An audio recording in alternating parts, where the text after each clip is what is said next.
네, 안녕하세요. 반갑습니다. 멘토의 투자노트 이종호입니다. 오늘 정말 힘든 시장이 연출된 것 같다 하는 생각이 들고 있어요. SK하이닉스 실적 발표 이후로 어떻게 보면은 전체적인 반도체 관련주들이 상승 랠리가 나올 거냐 기대를 해볼 수 있는 시장이었는데요. 실적은 정말 좋게 나왔습니다. 하지만 시장 분위기나 이런 부분은 안 좋았다라고 말씀해드리고 싶고, 테슬라 관련 실적도 발표를 했는데요. 그거에 따라서 우리나라 2차전지 관련주들이 다시 한번 기지개를 펴고 더욱더 올라가는 거 아니야, 이런 기대감도 만들 수 있었다라고 생각하는데, 생각보다 오늘 아쉽게 끝났다라고 생각이 들고 있어요. 그렇게 본다라면 오늘장 제대로 한번 보시면서 자세하게 말씀해 드리겠습니다. 첫 번째로는 양대 지수 하락 마감을 했습니다. 테슬라의 호실적에도 불구하고 양대 지수가 떨어졌었는데요. 2차전지 관련주들이 생각보다 약세를 보였던 부분이 조금 의미가 있지 않나라고 생각이 들고 있고, 테슬라가 잘 나오면은 한번 그래도 더 올라가지 않을까, 이런 기대감은 충분히 있었을 거라고 생각을 들었는데, 생각보다 반응이 좀 약했던 부분이, 정말 2차전지 끝인가? 이런 부담감도 느낄 수도 있겠지만, 저는 어떻게 보면은 지금 뭐 트럼프가 당선될 경우에는 뭐 2차 전지가 피해를 본다, 이런 불안 심리보다는 2차 전지 자체적으로 3분기 실적을 보고 투자하자, 이런 심리가 조금 있다라고 생각이 들고 있습니다. 두 번째로는 삼성전자의 약세. SK하이닉스는 오늘 어느 정도 그래도 상승 마감을 했지만, 삼성전자는 오늘장에서 6만 원을 다시 올라가는 거 아니야? 이런 기대감을 만들었지만, 다시 한번 또 5만 원 중반대로 떨어지는 모습세가 좀 아쉽게 흘러지 않았나라고 생각이 들고 있고, 고려아연의 상한가로 인해서 이제 시총 14위로 등급을 했습니다. 어마어마하게 이런 일이 나올 수가 있나? 시총이 이렇게 높은 종목이 30%까지도 올라가면서 이제 시총 14위까지도 올라갔는데, 그러면서 이제 전체적인 코스피 지수를 약간의 지켜줬다라고 생각이 들고 있고, 이제는 보유자 영역이다라고 말씀을 해드리고 싶어요. 물론 경영권 분쟁이나 이런 부분이 계속적으로 언급이 되면서 시장의 과열은 계속적으로 올라가겠지만, 여기서 더 들어간다? 라고 봤을 때는 저는 생각보다 그렇게 크게 수익을 볼 수 있는 확률은 줄어들었다라고 생각하고 있고, 신규 매수 관점으로는 조금 안 좋다, 차라리 다른 종목들을 보자라고 말씀을 해드리겠습니다. 그 다음 장으로는 오늘 강세 테마 및 섹터에 대해서 말씀해 드릴 건데요. 2차 전지 주들이 그나마 저는 좀 선방을 했다라고 생각이 들고 있어요.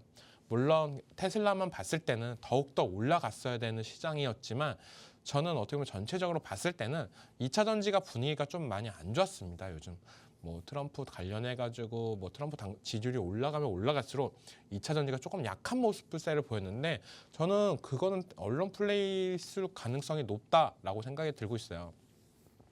그 이유는 만약에 트럼프가 당선이 됐는데 2차 전지, 전기차 산업을 만약에 접는다라고 하면은 미국 같은 경우는 어떻게 보면 한 단계 더 퇴보가 될 가능성이 있기 때문에 이런 부분에 있어서 조심할 수밖에 없고, IR 법안이 어떻게 보면은 상원까지도 올라간 법안이기 때문에 이걸 다시 무른다라고 한다면 생각보다 많은 시간이 걸릴 수도 있는 만큼 조금 더 시간은 필요하다라고 볼 수가 있고, 자폭 드론 관련해 가지고 이슈가 계속적으로 나오고 있습니다. 그러면서 방산주, 소형 방산주나 드론 관련주들이 계속적으로 상승했던 모습세가 나오고 있는데, 보자면은 어떻게 보면은 지정학적 리스크가 계속적으로 불거지고 있는 부분이 제일 크다라고 생각이 들고 있어요.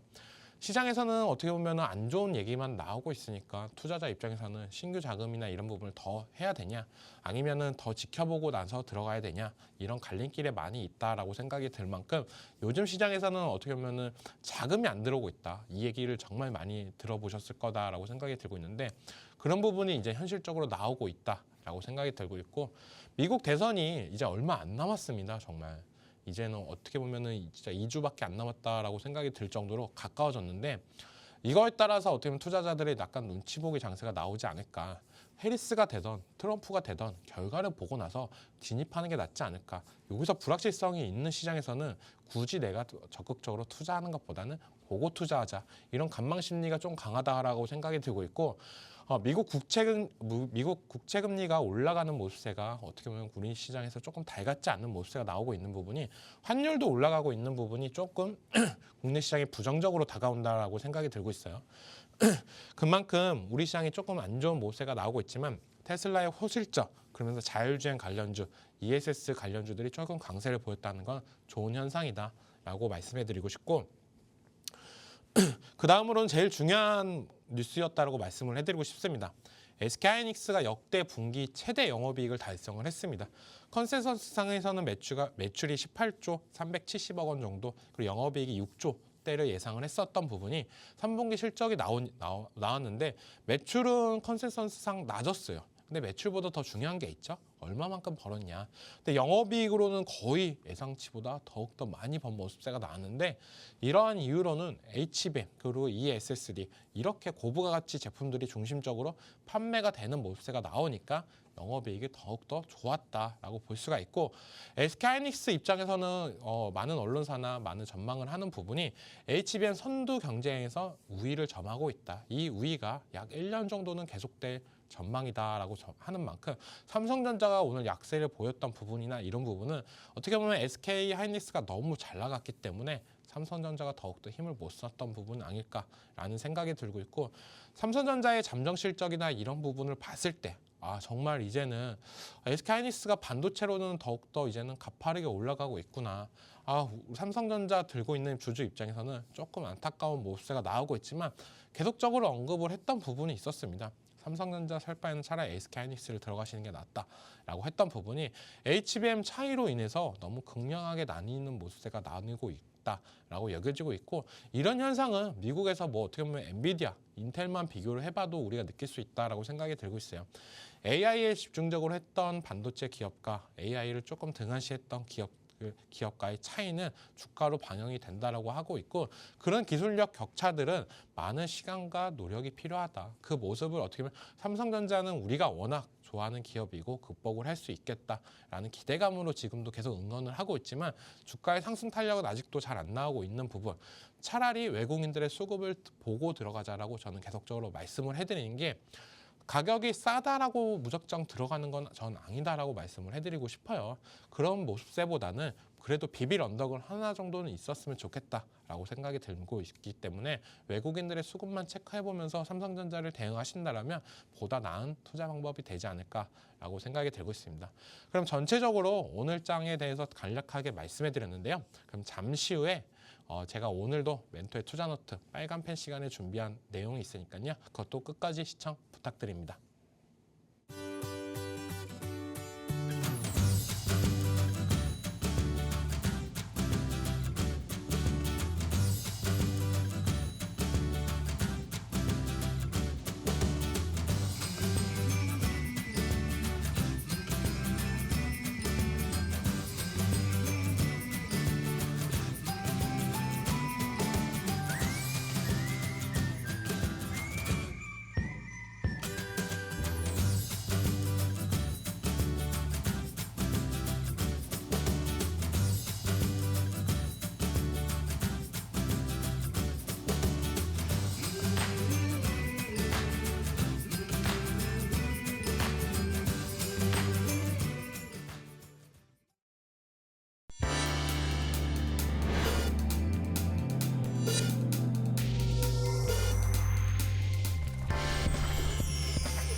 네, 오늘의 주제는 뭐냐면은 과거에는 내수주였습니다. 이제는 수출로 바뀐 방산 관련해 가지고 말씀을 해드리려고 해요.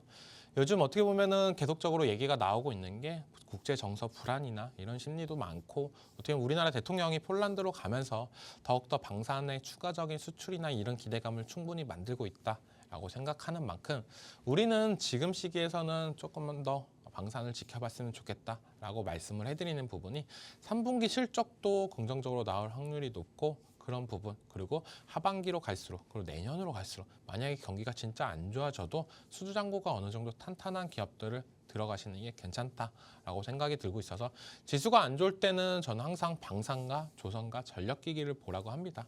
그나마 실적이 잘 받쳐주는 기업들 이 세 가지 군들을 본다라고 한다면 보다 나은 투자가 될 수 있다라고 생각이 들고 있고 요즘 시장이 더욱더 안 좋기 때문에 방산을 다시 한번 체크하자는 생각으로 방산에 대해서 동향부터 먼저 말씀해 드릴게요. 방산주의 동향입니다. 제일 중요한 거는 방산이라는 게 워낙 실적으로만 올라간다라고 생각이 들어도 그래도 우리가 제일 중요한 거는 뉴스에서 계속적으로 어필을 해줘야 됩니다.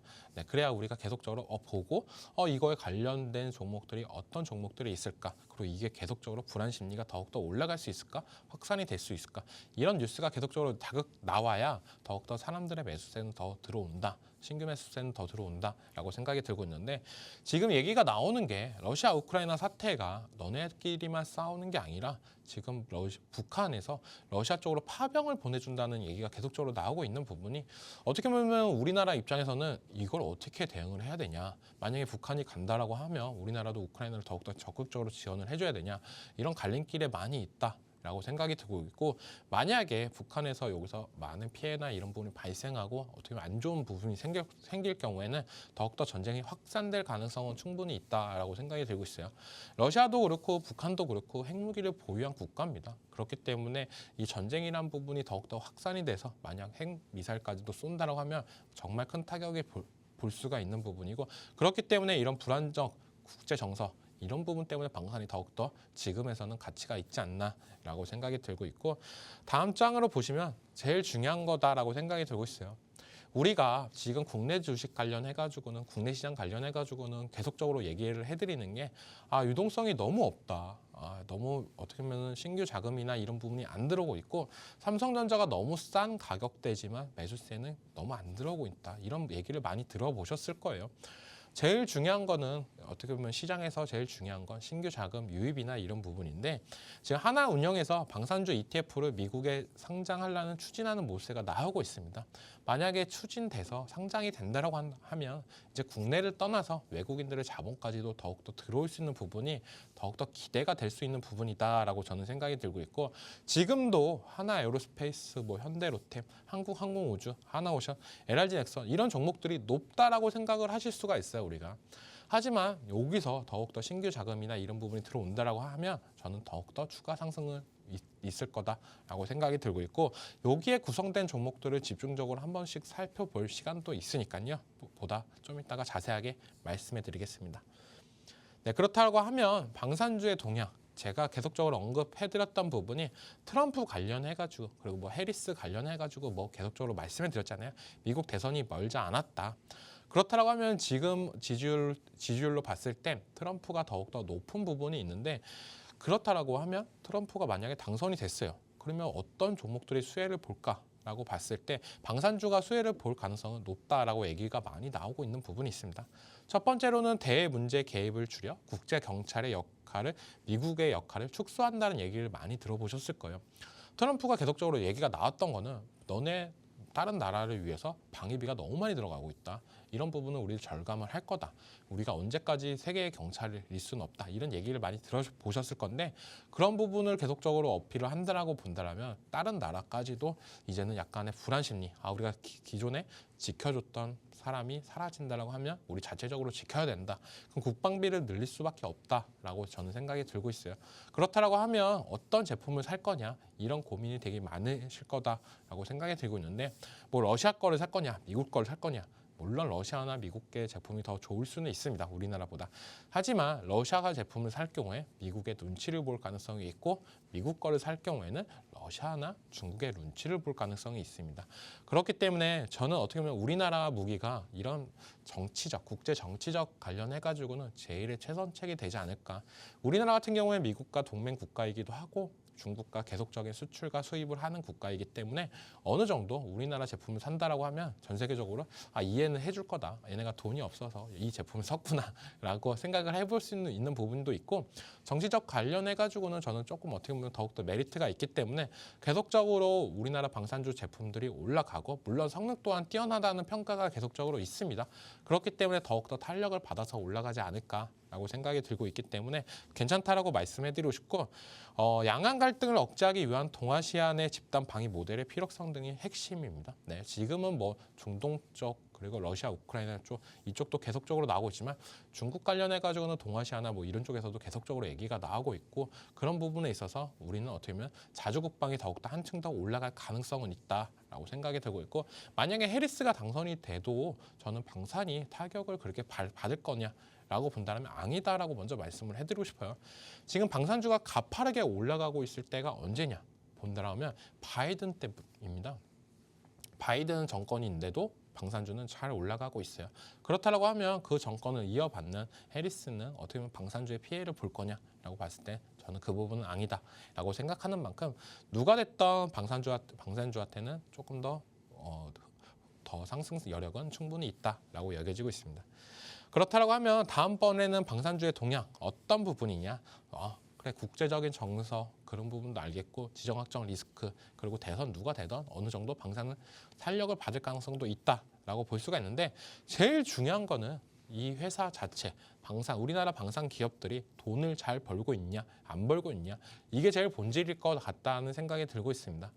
그런 부분에 있어서 지금 뭐 우리나라 방산주 기업들 하나에로스페이스, 현대로템, LRG넥서, 한국항공우주 이 수주잔고를 봤을 때 올 상반기 기준으로 약 91조 5,500원 정도에 하고 있던 부분이 나오고 있어요. 그 말은 뭐냐면 아까도 얘기했지만 경기 침체나 아니면은 시장이 조금 안 좋아져도 수주를 받아놨다는 거는 우리가 계속적인 생산이나 이런 부분에서 납품만 하면은 다 되는 부분이기 때문에 어느 정도 버틸 여력은 있다라고 생각이 들고 있고, 이런 시장에서 우리가 살아남기 위해서는 보다 탄력성이 받고 이런 부분이 필요하다. 그리고 가장 중요한 거는 수출주잖아요. 지금 아까도 방송 초반에 말씀드렸던 부분이 환율이 올라가는 게 조금 안 좋은 부분도 있다. 그 국내 시장 한정에서는. 하지만 방산주만 떼고 봤을 때는 수출이 계속적으로 나오고 있는 만큼 그런 부분 전체적으로는 긍정적으로 바라볼 수 있다라고 저는 생각하는 만큼 방산주를 적극적으로 지켜보면서 대응했으면 좋겠다라고 말씀해드리겠습니다.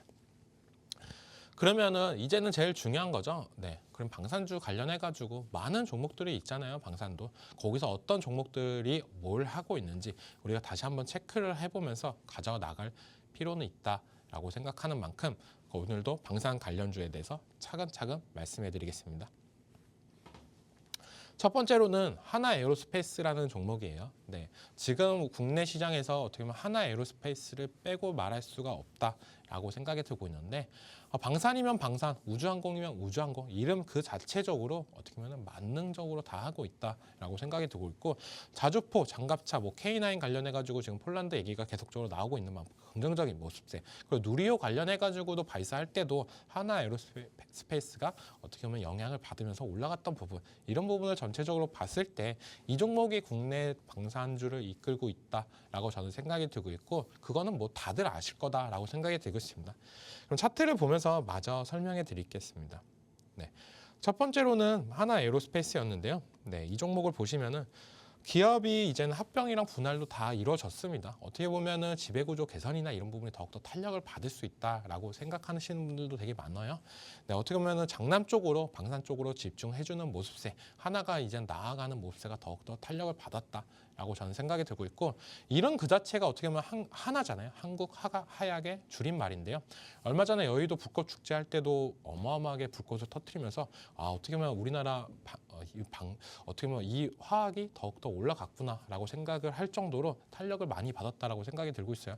이 폭죽이라는 게 어떻게 보면은 단순하게 보일 수는 있겠지만 이것도 하나의 발사체가 될 수 있는 부분이고, 그걸로 인해서 이거를 우리가 불꽃놀이, 어떻게 보면 하나의 아트가 나올 정도로 잘하고 있다는 건 그만큼 정밀하게 컨트롤을 하고 있다라고 저는 생각을 하고 있고, 봤을 때 차트로 봤을 때는요, 합병 이후로 조금 주춤하다라고 생각이 들었지만 그 다음부터는 이제 계속된 상승세가 나와줬던 부분, 많은 분들이 하나에로스페이스가 거래 정지 기간에 많이 아쉬웠을 거다라는 생각을 많이 하셨던 분들이 있었는데, 그거를 다 없애버리면서 요즘에 상승세가 좋게 나왔다.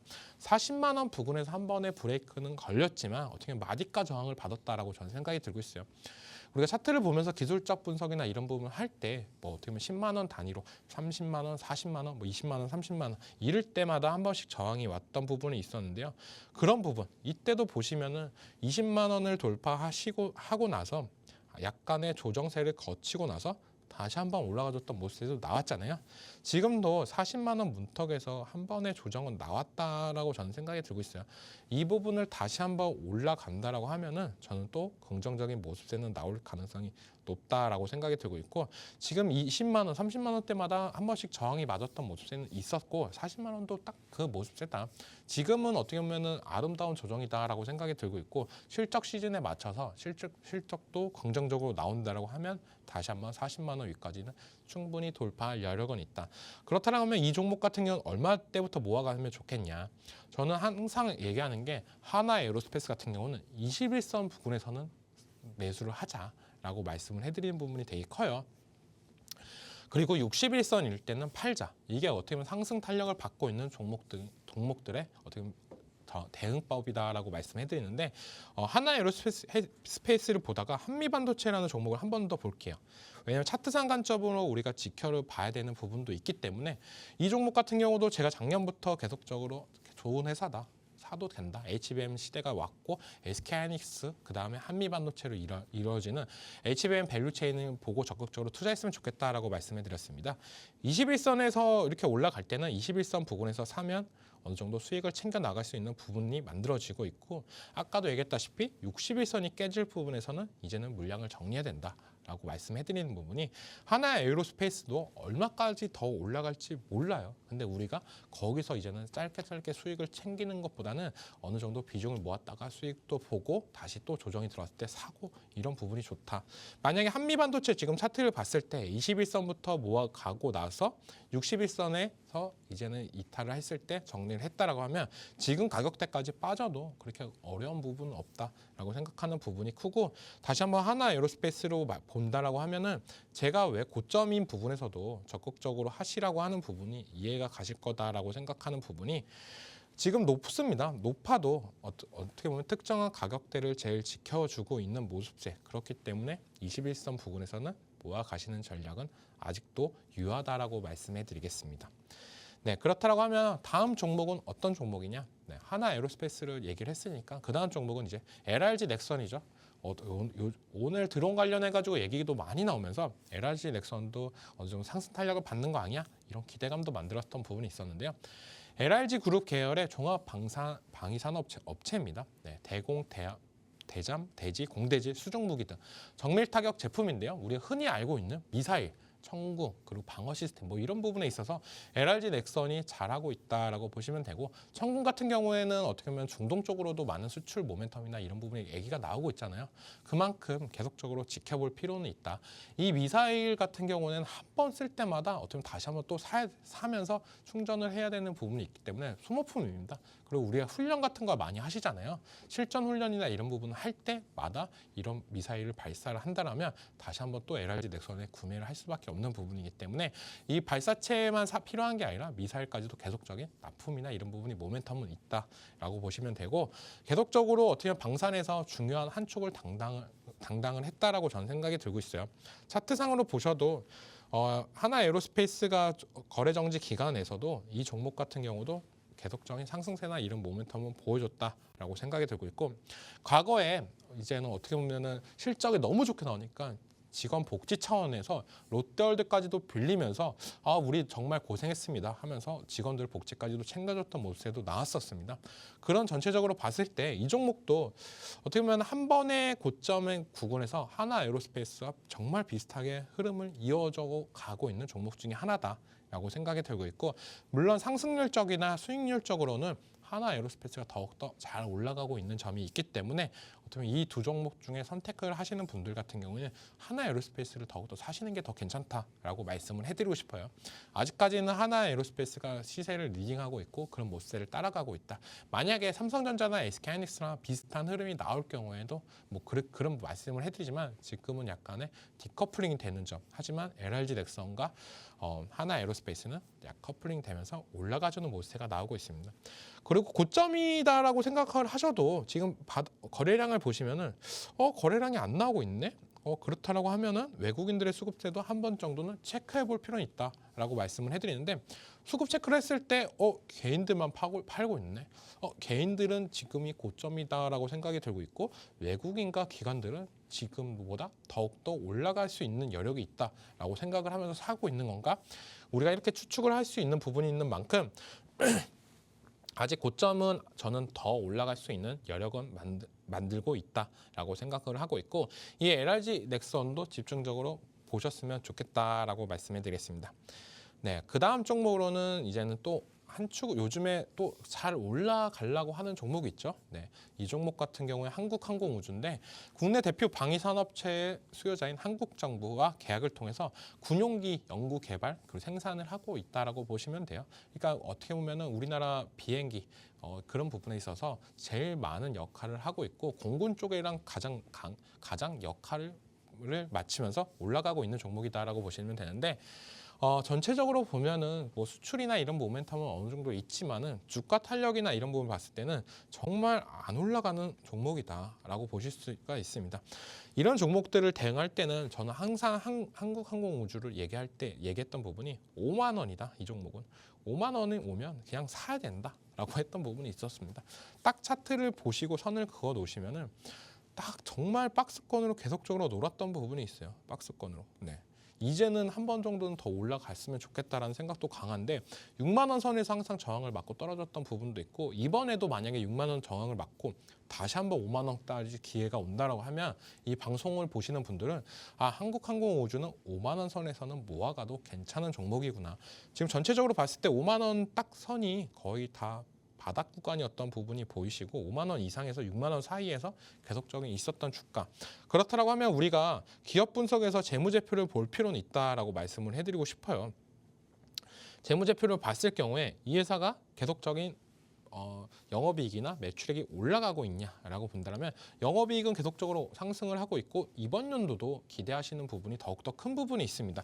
그렇다고 하면 주가도 따라가야 되고, 어떻게 보면 섹터도 방산 섹터로 엮이면서 시장의 기대감은 충분히 있다라고 하는데, 매수세나 이런 부분이 잘 안 들어오고 있다는 게 조금 아쉬운 흐름이다라고 생각이 들고 있고, 전체적으로 봤을 때 기업 분석을 봤으니까요. 네, 이제는 종목별 투자자를 보시면서 마저 설명을 드릴게요. 수급적인 차원에서 외국인과 기관의 투자자를 좀 더 봤으면 좋겠다라고 말씀을 해드리는 부분이 필요하다라고 말씀을 해드리고 싶고, 네, 참 그런 부분은 우리가 또 체크해 볼 필요는 있다. 네, 지금 방산 같은 경우는 외국인들이 계속적으로 사고 있는 모습세가 나오고 있죠.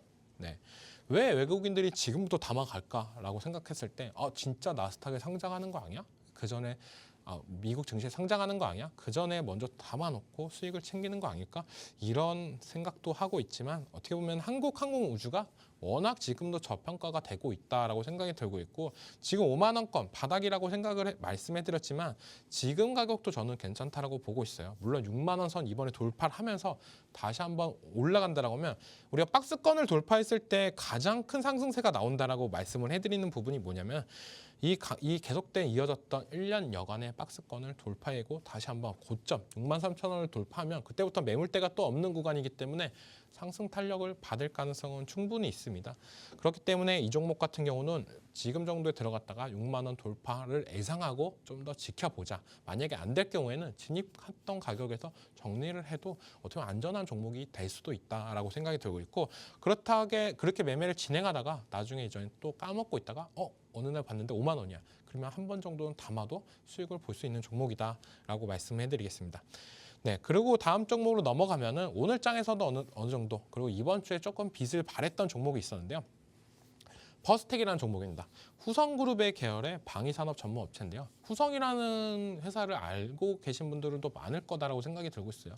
반도체 그리고 2차 전지 관련해 가지고 어떻게 보면은 우리가 취급하는 가스나 이런 부분이 많기 때문에 그런 반도체 소재 관련주로 많이 인식을 하시는 분들도 있는데, 이 퍼스텍 같은 경우는 후성그룹의 방위산업 전문 업체예요. 항공우주, 유도무기 뭐 이런 쪽 다 웬만한 무기 관련해 가지고 하고 있는 모습들도 나오고 있고, 드론 관련해 가지고 얘기도 많이 나오고 있는 부분이 있는 만큼, 이 퍼스텍도 집중적으로 보셨으면 좋겠다라고 하는 부분이, 대형 방산주 쪽에서 요즘에 수급세는 소형 방산주 쪽으로 많이 넘어왔다고 생각이 들고 있어요. 이 퍼스텍도 차트를 보시면은 진짜 다른 방산주들 다 올라가는데 너무 많은 횡보 구간이 있었고, 8월 달에 한 번에 하락세가 나오고 나서 지수가 빠지면서 안 좋았던 흐름세도 나왔습니다. 하지만 다시 한번 바닥을 찍고 요 며칠 동안에 상승세가 워낙 좋게 나왔죠. 이런 종목의 특성세가 뭐냐면은, 우리가 투자를 할 때 제일 중요한 건 뭐냐면 이때 들어갈 경우가 많습니다. 네, 행보할 때 들어갔다가 거래량 터졌을 때 팔고 나오자 이렇게 하시는 분들이 많은데 박스권을 이탈을 하면은 그때부터는 이제는 다시 한번 불안 심리로 인해서 매도세가 계속적으로 연출이 돼요. 네, 자세히 보시면 이 부분에 있어서 다시 한번 여기서 이 매도세가 나오고 그 다음에 어느 정도 행보 기간을 거치고 나서 요즘 시대가 맞고 어떻게 보면 계속적인 이 중소형 방산주의 특징이 뭐냐? 소형 방산주의 특징이 뭐냐면 북한이 끼면 더 잘 가요. 네, 빅텍과 스페코, 뭐 한일단조, 퍼스텍 이런 종목들의 특성이 러시아 우크라이나 사태만 얘기가 나오고 뭐 수출 이런 얘기가 나올 때는 잘 못 가다가 항상 북한이란 단어가 끼면은 빅텍과 퍼스텍, 뭐 한일단조 이런 소형 방산주들이 잘 갔던 모습세가 있었는데요. 요즘 나왔던 얘기가 러시아 우크라이나 사태에 거기에 이제는 북한이 러시아 쪽으로 파병을 한다라는 이슈가 나오면서 이쪽으로 수급세가 좀 더 강하게 들어오면서 요즘의 상승세는 잘 나타나고 있다.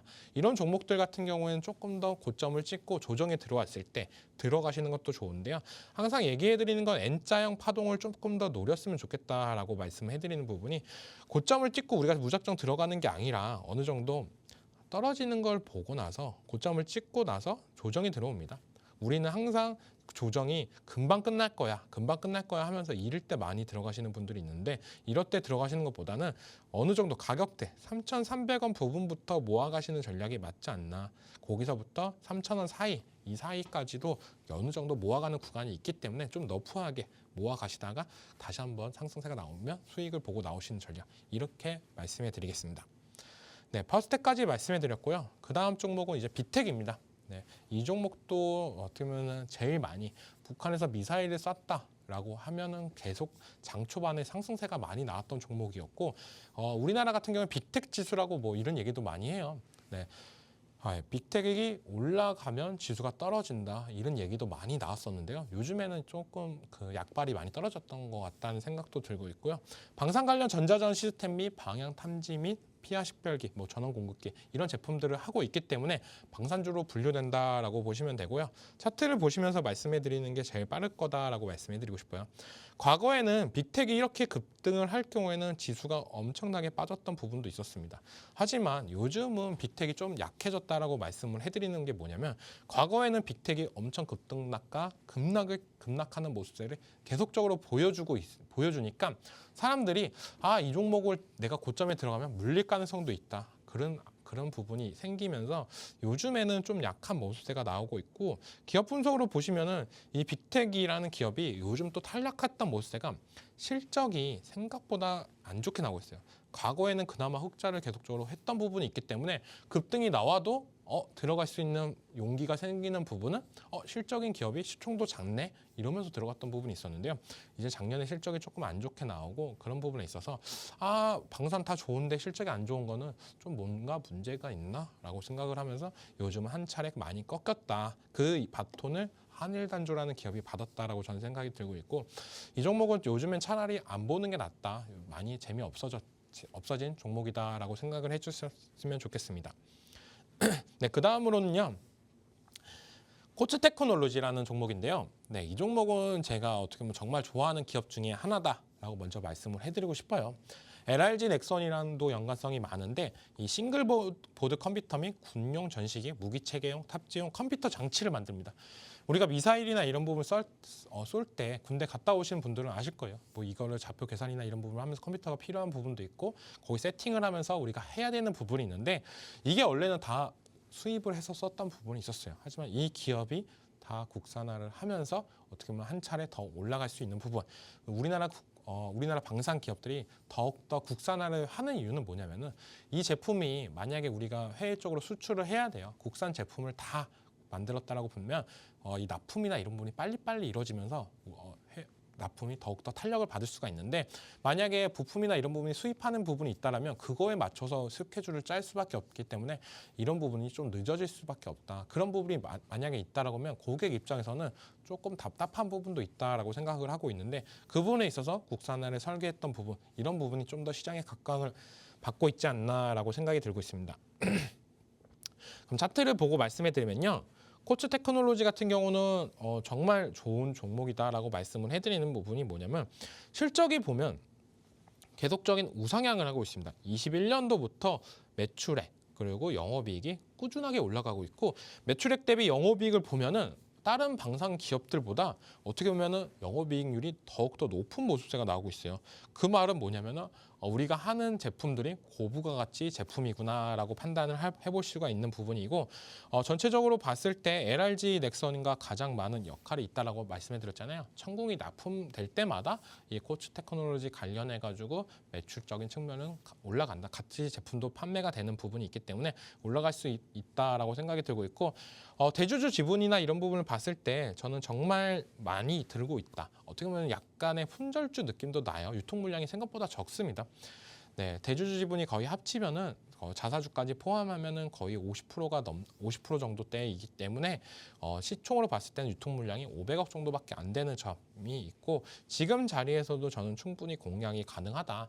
다른 소형 관련주들 그런 부분 들어가는 것보다는 어쩌면 실적이나 이런 부분이 들어가도 괜찮다라고 생각이 들고 있는데 워낙 신규 상장한 지 그래도 조금 됐지만은 시장에서는 아직까지 이 종목이 방산주냐 막 헷갈리시는 분들도 있고 워낙 전통의 방산주를 좋아하시는 분들이 많기 때문에 그 종목들 쪽으로 수급세가 들어와서 그렇지 이 종목이 다시 한번 시세를 받는다 그리고 뉴스나 이런 부분이 나온다라고 하면 저는 한 번 더 큰 상승세는 나올 가능성은 있다라고 생각이 들고 있습니다. 네, 그 다음 종목으로는요 풍산이라는 종목인데요.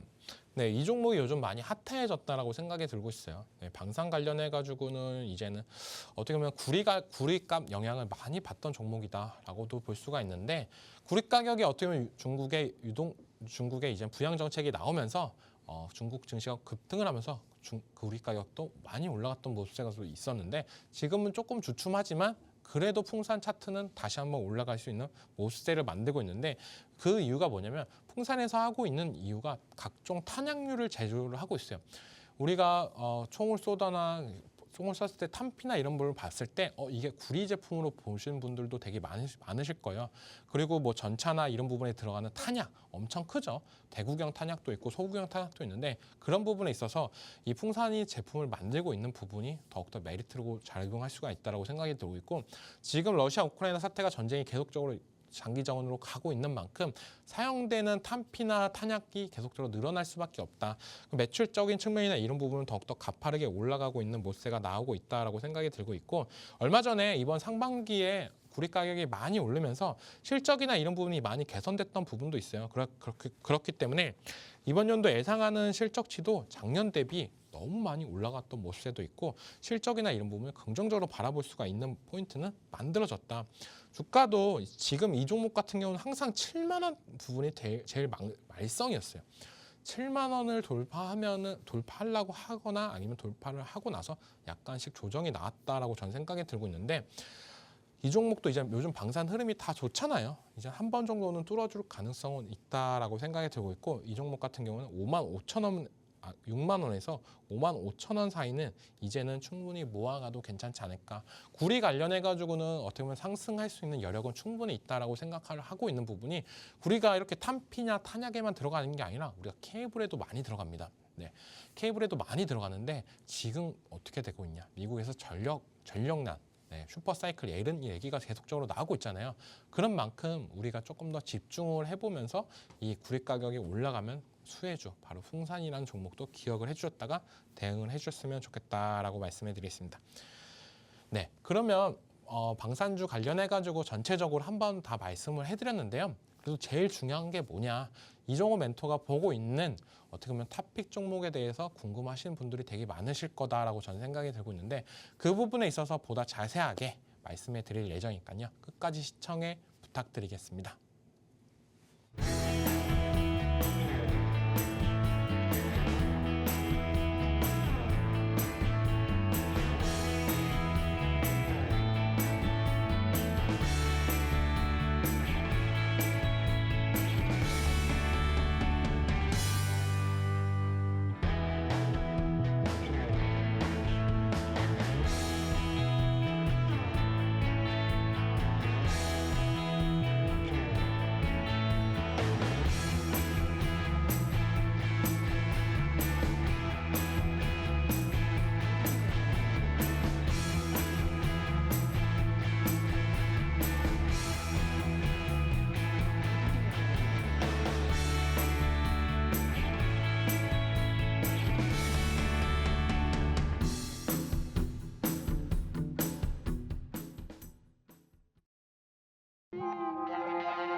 네, 그렇다라고 하면 방산주 관련해 가지고 오늘 많은 공부를 했었는데요. 방산주를 왜 사야 되는지 정말 많은 이유가 있다라고 저는 생각이 들고 있어요. 요즘 시장에서 워낙 싼 종목들도 많고 높은 종목들도 많은데 누군가는 싼 종목들을 다 먹고 가고 싶어 하시는 분들도 있고, 누군가는 고점인 부분이지만 이걸 언제 들어가야 되냐 말아야 되냐 이런 고민을 하시는 분들이 되게 많을 거다라고 생각이 들고 있어요. 하지만 시장이 더 안 좋을 때 저는 바닥권에 있는 종목들도 충분히 매력적이다라고 말씀을 해드리는데, 반대로 고점에 있는 종목도 매력적인 종목들이 많다라고 말씀을 하는 게, 시장은 안 좋지만 반대로 주가는 올라가고 있는 종목들은 그 이유가 있지 않을까라고 저는 생각이 들고 있고, 그 이유는 방산주에 있다라고 생각이 들고 있습니다. 그럼 제가 생각하는 방산주의 탑픽주는요, 바로 현대로템이라는 종목입니다. 왜 이 종목을 보고 있냐? 방산뿐만 아니라 철도 관련해 가지고 수혜를 볼 수 있다라고 말씀을 해드리는데, 우리나라 철도 관련해 가지고 거의 대다수가 현대로템 제품이다라고 보시면 됩니다. 그만큼 철도와도 긴밀하게 하는 부분이 있고, 이 철도를 보시면은 뭐가 제일 떠오르시냐라고 본다면 인프라 투자나 이런 부분도 예상을 할 수가 있는데, 지금 러시아 우크라이나 사태 그리고 뭐 방산 관련해 가지고 수혜를 볼 수 있고, 만약에 종전이 된다라고 하면은 또 재건 관련해 가지고 얘기가 나온다라고 하면 철도 모멘텀도 충분히 있다라고 생각이 들고 있어요. 그리고 또한 지금 뭐 서울 관련해 가지고 제일 얘기가 나오고 있는 게 지하철 지하화 뭐 이런 얘기 나오잖아요. 이거는 맨날 나왔던 겁니다. 거의 10년 전부터. 왜냐면 이걸 만약 했을 경우에는 뭐 물론 그 위에다가 뭐 공원이나 이런 부분도 조성할 수가 있고, 땅이 더 많아지는 만큼 뭐 대안이 더 많다라고 할 수가 있는데, 많은 비용이 드는 만큼 계속적인 정치적 관련해 가지고 얘기가 나오는 거 있고, 그런 부분에 있어서 만약에 진짜로 한다라고 하면 한다라고 하면 충분한 수혜를 받을 가능성은 있다라고 생각이 들고 있어요. 두 번째로는 K2 전차 관련해 가지고 폴란드 2차 수출 기대감은 있다라고 생각이 들고 있는데, 1차적으로는 많이 안 됐, 이 전체적인 수량에 비해서 많이 판매가 안 됐어요. 왜냐면은 이 방산이라는 게 뭐냐면은 원래는 계획으로는 거의 1000대 가까이 있는 부분인데, 1차는 거의 200대가 좀 안 돼 180대를 하고 2차분에서 나머지 제품을 다 받는 겁니다. 그 이유가 뭐냐면 우리가 제품을 사용해보고, 이거 만약에 어떻게 보면은 만약에 사용을 해보고 우리 지형과 맞아 떨어지고 사용법이나 아니면 성능이나 이런 부분을 테스트할 수 있는 부분, 시간적인 필요하다라고 볼 수가 있어요. 그런 부분에 있어서 지금 폴란드도 긍정적인 부분이 계속적으로 나오고 있고, 가격대도 좋다라고 하고, 또 윤석열 대통령이 폴란드 관련해가지고 양손에 무겁게 어떻게 보면 이런 방산 그리고 원전 이런 수주 보따리를 들고 온다라고 하면은 또한 기대를 충분히 받을 수 있다라고 저는 생각이 들고 있고요. 세 번째로는 K방산 관련해가지고 ETF 미국 증시 상장 추진 기대감은 아까도 얘기했다시피 신규 유입이 들어오면 무조건 주가의 상승 탄력은 받는 부분은 이득입니다. 그리고 미국 같은 나라에서 어떻게 보면은 지금 뭐 방산 엄청 잘 가고 있는 종목들도 많습니다. 그런 종목들을 떠나서 한국의 방산주도 워낙 잘 가고 있는 만큼 이쪽으로도 투자세, 매도세나 이런 부분이 충분히 기대해 볼 수 있는 만큼, 이게 어떻게 보면 ETF 관련해 가지고 국내 ETF가 출시된다라고 하면은 그때마다 항상 빠졌습니다. 뭐 AI 관련해 가지고 ETF가 나온다고 하면 그 종목들이 빠지고, 그리고 로봇 관련 ETF가 나온다니까 로봇들이 이제 끝나고, 항상 ETF가 나온다고 하면은 거기가 끝물이 아닌가? 이런 우려 섞인 부분도 있었는데요. 그거는 국내 한정이다라고 저는 생각이 들고 있어요. 외국으로 넘어가면은 글로벌 자금이나 이런 부분이 들어올 가능성이 더욱더 높은 만큼 저는 국내 ETF랑 좀 차원이 다를 거다라고 생각을 하고 있고, 네 번째로는 3분기 실적 컨센서스 상향 기대감입니다. 계속적으로 뉴스가 나오고 있는 부분이 뭐냐면, 실적이 더 컨센서스 우리가 예상했던 것보다 더욱더 잘 나올 가능성이 높다 라고 얘기하는 부분이 크고, 지금 2분기보다는 예상하는 부분이 조금 낮은 부분이 있지만 2분기보다 더 잘 나올 경우에는 폭발적인 상승세는 나올 가능성은 있습니다. 그렇다고 하면 요즘 시장에서 제일 중요한 게 뭐냐? 실적도 중요하고 차트도 중요하고, 그리고 전체적인 뉴스나 이런 부분도 중요하다라고 말씀해 드리는데, 그런 부분에 있어서 3박자가 마저 떨어져 있는 종목은 바로 현대로템이다 라고 생각이 들고 있고, 차트를 보면서 마저 설명해 드릴게요. 네, 차트를 보시면요. 아까랑 하나 에어로스페이스, LRG 넥슨과 비슷한 흐름세가 나오고 있다라고 전 생각이 들고 있는데 이 종목 같은 경우는 전체적으로 보면은 상승을 그렇게 못했다라고 전 생각이 들고 있어요. 하나 에어로스페이스가 제일 많이 올랐고요. 그다음에 LRG 넥슨, 그다음에 현대로템인데요.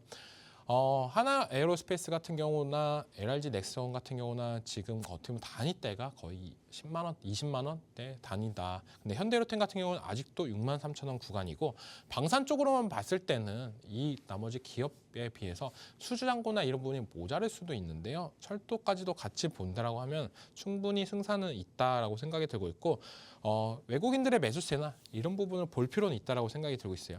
하지만 한 달치로 봤을 때는 외국인들의 순매수세가 유입되고 있고 개인들도 고점인데도 들어오고 있다. 왜 개인들이 왜 현대로템을 택했냐라고 봤을 때는 저는 어떻게 본다면은 지금 불확실성, 재건이냐 방산이냐 이런 부분에서 고민한 부분을 해결할 수 있는 부분은 바로 철도와 방산을 같이 하고 있는 현대로템이 제일 유망하다라고 생각이 들고 있고 매수가는 언제 들어가는 게 제일 좋냐라고 보시면은 저는 6만 원 지금 가격대부터 6만 원까지 모아 가시는 전략이 좋다라고 말씀을 해드리고 싶어요. 6만 4천 원 이하부터 6만 원까지 모아 가신다고 한 다음에 목표가를 얼마에 잡냐? 저는 8만 원까지 지금보다 더욱더 높은 고점까지도 잡고 충분히 대응하셔도 괜찮지 않을까라고 말씀을 해드리고 손절가 같은 경우는 항상 중요하죠. 우리가 손절가를 잡고 대응하시는 부분이 뭐냐면 이 종목도 딱 61선이 이탈을 하면 그때 가격대에서는 정리하고 다시 보는 게 좋다라고 말씀을 해드리고 싶습니다. 그만큼 요즘 시장이 녹록치가 않아요. 어떤 종목을 사야 수익을 볼 수 있냐라고 이렇게 고민을 하시는 분들이 있는데 단기적으로 시장을 보지 말고 중장기적인 관점으로 시장을 보신다라고 하면은 지금 시장에서는 사고 싶은 종목들은 더욱더 많아질 수 있다라고 저는 생각이 들고 있고 그거에 대해서 하나의 대안책이 될 수 있는 부분은 바로 현대로템이다. 작년에도 방산 관련해가지고 비싸서 못 들어가고 있다 이런 얘기를 되게 많이 하셨었는데요. 지금도 비싸서 못 들어가신다라고 하는 분들도 많을 거예요. 그런 분들보다는 어느 정도 내가 손절을 정해놓고 대응을 하신다라고 하면 충분히 가능성은 있다. 고점이라는 거는 누가 봐도 모릅니다. 그리고 전쟁이라는 게 계속적으로 더욱더 늘어날 수 있는 부분도 충분히 있기 때문에 왜냐? 아직도 전쟁이 안 끝나고 있어요. 러시아 우크라이나 사태 그리고 중동 리스크 이런 부분이 계속적으로 확산될 기미만 생기고 있지 끝나는 기미는 안 보이고 있는 부분 이런 부분이 조금 안타깝다라고 말씀해드리고 싶고 보다 자세하게 손절가나 목표가를 알고 계신 분들은 팍스통신망에 접속하신다면 제가 보다 자세하게 말씀해드리겠습니다. 그러면 오늘 하루도 정말 고생하셨고요. 오늘 방산에 대해서 적극적으로 공부를 하셨는데요. 내일에 있을 멘토의 투자 노트도 많은 시청 부탁드리겠습니다.